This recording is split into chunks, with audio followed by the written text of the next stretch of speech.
On va maintenant regarder quelle est la dérivée d'une fonction puissance. On va regarder on va jeter un coup d'œil rapide sur la démonstration et on va faire quelques exemples de base. Donc, la dérivée de la puissance nème de x à la n, à quoi ça peut être égal? Ça peut quand même être assez long à faire des problèmes quand les exposants sont grands avec la définition, la limite quand delta x tend vers 0 de f de x plus delta x moins f de x sur delta x. Donc ici, on va couper court, on va trouver une formule qui nous permet d'obtenir la réponse directement. Donc, quand je veux dériver x à la n, je n'ai qu'à envoyer l'exposant en multiplication devant le x, donc n fois x, et le nouvel exposant sera 1 de moins que l'ancien, donc exposant n moins 1. Par exemple, si n vaut 8, donc la dérivée de x à la 8, j'aurai 8x exposant 8 moins 1, donc 7, donc 8x à la 7. Il y a plusieurs façons de démontrer ce résultat. Ici, ce que j'ai fait, je fais la démonstration pour n, un entier naturel. Évidemment, le théorème est bon pour n éléments des réels. Mais pour l'instant, on va juste regarder la preuve quand n est un entier. Alors, la preuve est basée sur le développement du binôme de Newton. Donc, si je veux faire la dérivée de x à la n, ce sera la limite quand delta x tend vers 0 de x plus delta x à la n, parce que je remplace x par x plus delta x dans ma fonction, moins la fonction de départ, donc moins x à la n sur delta x. Ici, dans le crochet, je fais le développement du binôme de Newton, donc de x plus delta x à la n, qu'on peut retrouver par le triangle de Pascal, entre autres, ou par de la combinatoire si vous en avez déjà fait. Donc, je commence par x à la n. Après ici, j'aurai le coefficient qui va venir, donc n fois x, son exposant passe de n à n-1, et delta x, son exposant passe de 0 à 1. Le coefficient du troisième terme, x diminue, donc il passe de n-1 à n-2. Delta x augmente, il passe de a la 1 à la 2, et ainsi de suite, jusqu'à ce que j'arrive à du x à la 0 puis du delta x à la n. Donc ça ici, c'est mon développement de x plus delta x à la n, moins x à la n sur delta x. On a donc ici le x à la n du début qui va se simplifier avec le x à la n à la fin. Donc tous les termes qui vont rester vont avoir une multiplication par delta x. Et comme ici j'ai un delta x à la 1, donc je peux mettre en évidence un delta x à la 1, ce qui va faire que le nx à la n-1 delta x n'aura plus de delta x. Par contre, comme l'exposant de delta x augmente de terme en terme, tous les autres seront encore multipliés par delta x.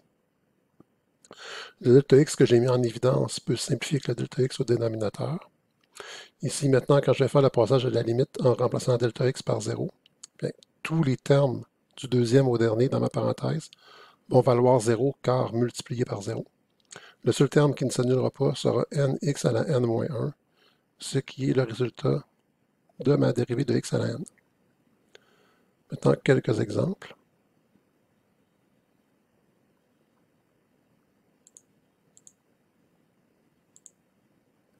Pour le premier exemple, on va prendre encore une fonction assez simple. On va redériver 1 sur x. Donc, on va retrouver le résultat de la dérivée de 1 sur x, mais d'une autre façon. On l'avait établi en voyant 1 sur x comme un quotient de deux fonctions précédemment. Là, on va le voir comme une puissance.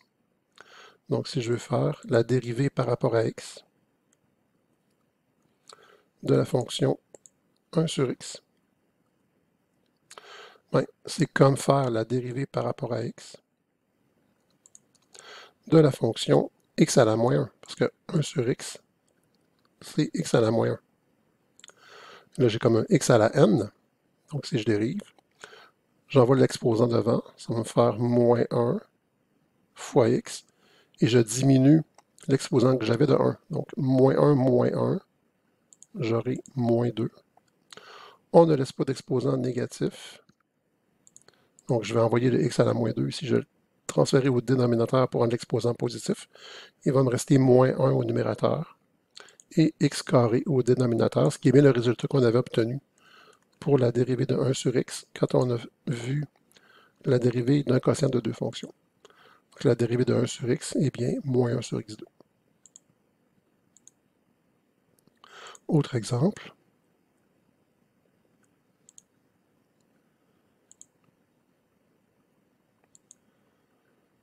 Donc, si je voulais trouver la dérivée par rapport à x de la fonction polynomiale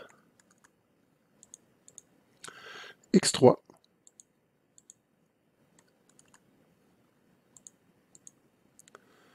moins 5x2 plus 9x moins 14. Bon, avec la méthode qu'on avait vue dans la première partie du cours, ce serait quand même assez long. Il aurait fallu faire la limite quand delta x tend vers 0, de x plus delta x au cube, moins 5 fois x plus delta x au carré, plus 9 fois x plus delta x, moins 14. Développer tout ça, dont le carré et le cube, moins la fonction de départ, tout ça sur delta x, et simplifier. Alors que maintenant, on peut appliquer ce qu'on a vu dernièrement. Donc, la dérivée d'une somme, c'est la somme des dérivées. Donc, je dérive x3, je dérive moins 5x2, je dérive 9x, je dérive moins 14, avec les règles qu'on a vues auparavant. Donc, maintenant, si je dérive x3, ben, je vais avoir 3 fois x, exposant 1 de moins que 3, donc 3x2. Moins, la dérivée de moins 5x2, c'est comme moins 5 fois la dérivée de x2. Donc ici, comme c'est moins 5 fois la dérivée de x2, quand je vais dériver x2, le 2 va venir multiplier. Il va donc se multiplier avec le 5. On va faire moins 5 fois la dérivée de x2 qui va être 2x à la 1. Donc j'aurai moins 10x à la 1. Encore une fois, mon moins 5 ici va multiplier le 2 qui va s'abaisser. Donc moins 5 fois 2, ça va me faire moins 10. X exposant 1 de moins que 2 qui est 1, donc je ne l'indique pas. Plus la dérivée de 9x qui est 9. Et la dérivée de moins 14 qui est 0. Donc j'ai terminé. La dérivée de x3 moins 5x2 plus 9x moins 14, c'est tout simplement 3x2 moins 10x plus 9.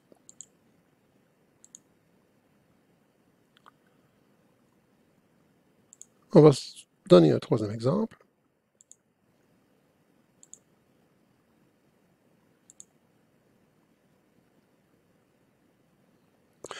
Nous devions dériver la dérivée par rapport à x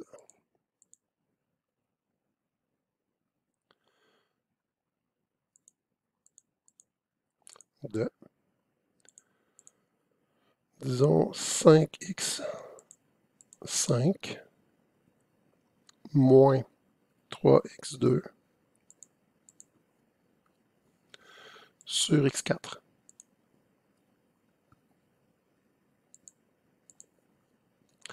OK. Ici, je pourrais le voir comme la dérivée d'un quotient. Par contre, quand j'ai un monôme au dénominateur, ce sera plus simple d'effectuer la division. Donc, de dire 5x5 divisé par x4, puis moins 3x2 divisé par x4, et de dériver la somme que je vais obtenir. Donc, ce sera égal à la dérivée par rapport à x. Je ne dérive pas, je ne fais que modifier la fonction à dériver. Donc, je fais 5x5 divisé par x4, ça va me faire 5x, parce que je soustrais les exposants. 5 moins 4, moins 3x2 divisé par x4. Donc, 3 divisé par 1, ça fait 3. x2 divisé par x4, je soustrais les exposants. 2 moins 4, ça fait x à la moins 2. Maintenant, je vais dériver. La dérivée de 5x, c'est 5. Moins. Ici, j'ai 3 fois la dérivée de x à la moins 2. Donc, le moins 2 va venir multiplier mon 3. Donc, moins 2 fois 3, ça va faire moins 6, mais j'ai un moins devant. Ou encore, moins 3 fois moins 2, ça va me faire plus 6. Donc, plus 6 fois x, exposant quoi? Je diminue l'exposant de 1, moins 2, moins 1, j'obtiens moins 3. Et dans ma réponse finale, je ne laisse pas d'exposant négatif. J'aurai donc 5 plus 6 sur x au cube. Donc la dérivée de 5x5 moins 3x2 sur x4 est 5 plus 6 sur x au cube. On aurait d'ailleurs obtenu le même résultat si on avait appliqué la règle du quotient. Donc si j'avais fait x4 fois la dérivée de 5x5 moins 3x2 moins 5x5 moins 3x2 fois la dérivée de x4 sur x4 au carré. En simplifiant, on aurait pu arriver à ce même résultat. Mais ça aurait été beaucoup plus long. Donc ça, je peux le faire quand je divise par un monôme. Évidemment, si j'avais eu un binôme ou un trinôme ou peu importe au dénominateur, j'aurais pas pu effectuer la division simple comme celle-là. Là, j'aurais dû faire la dérivée d'un quotient. Un quatrième exemple. Et un avant-dernier.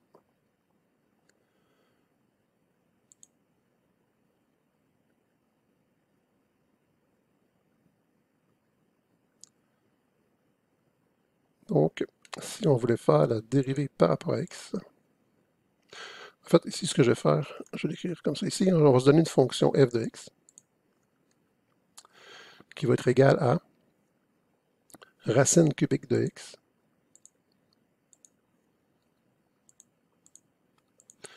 facteur de x2 moins x plus racine de x. Oh, là, on a un produit de fonction, mais on n'a pas encore vu la règle du produit. Donc, ce que je vais faire, je vais tout simplement distribuer ma racine cubique sur chacun des termes dans la parenthèse. Donc là, je n'aurai plus un produit, mais je n'aurai que des sommes. Et avant de pouvoir faire ça, je dois transformer mes racines en exposants. Donc, racine cubique de x, c'est x à la 1 tiers.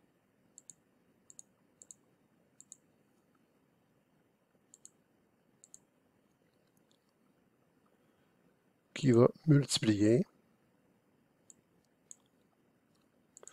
x2 moins x plus la racine de x qui est x à la 1 demi.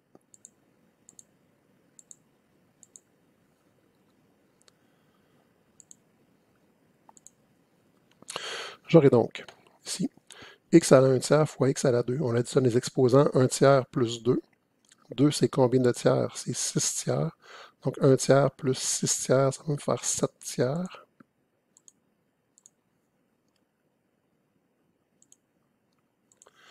Moins x à la 1 tiers fois x à la 1. Donc 1 tiers plus 1. 1 tiers plus 3 tiers, c'est 4 tiers.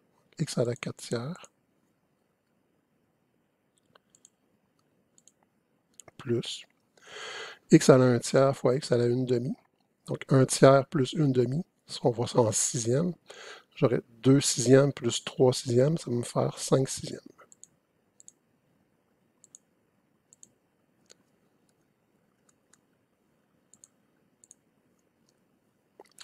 Maintenant que j'ai écrit ma fonction comme une somme de puissance, je l'ai écrite sous une forme que je sais dériver. Je peux trouver f' de x,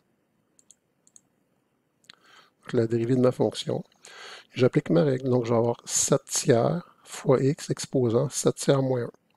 Donc 7 tiers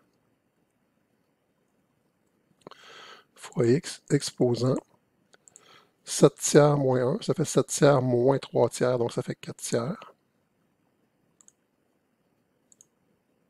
Moins. Si j'abaisse le 4 tiers devant, ça vient multiplier mon x. Donc 4 tiers fois x exposant 1 de moins que 4 tiers.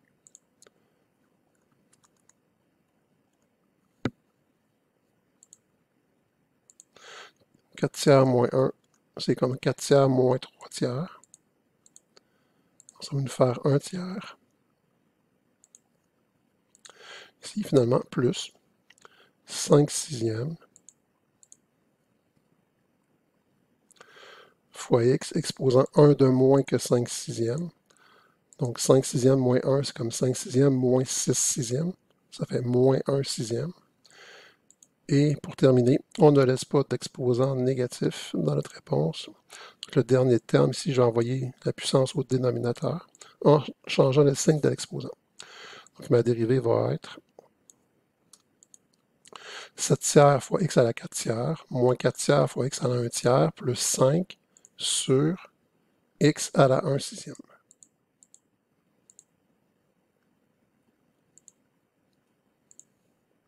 C'est tout.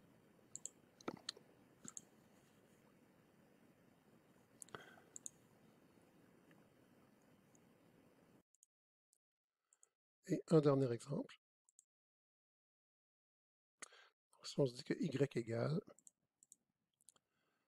3x plus 5 sur x2 plus 4. Et je vais trouver la dérivée de cette fonction-là, donc y' égale. Ici, je divise par un binôme, donc je vais utiliser la règle du quotient. Donc, y' égale la fonction au dénominateur qu'on laisse intacte, x2 plus 4, fois la dérivée du numérateur, donc la dérivée de 3x plus 5 qui est 3, moins la fonction au numérateur qu'on laisse intacte, donc 3x plus 5, fois la dérivée de la fonction au dénominateur, la dérivée de x2 plus 4 qui est 2x, sur le carré du dénominateur sur x2 plus 4 au carré.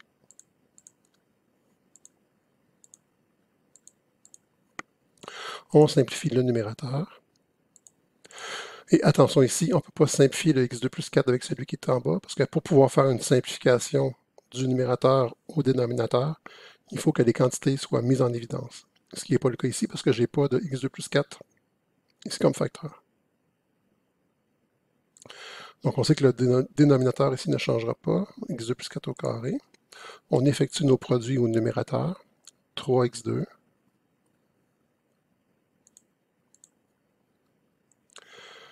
plus 12. Ici, 2x fois 3x, on aura 6x2. Il y a un moins devant, donc moins 6x2. 2x fois 5, ça fait 10x, mais il y a un moins devant, moins 10x. Et on va regrouper les quantités semblables.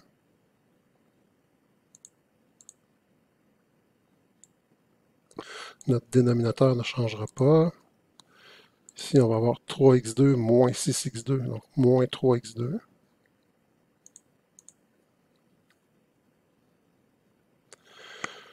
Moins 10x. Et plus 12.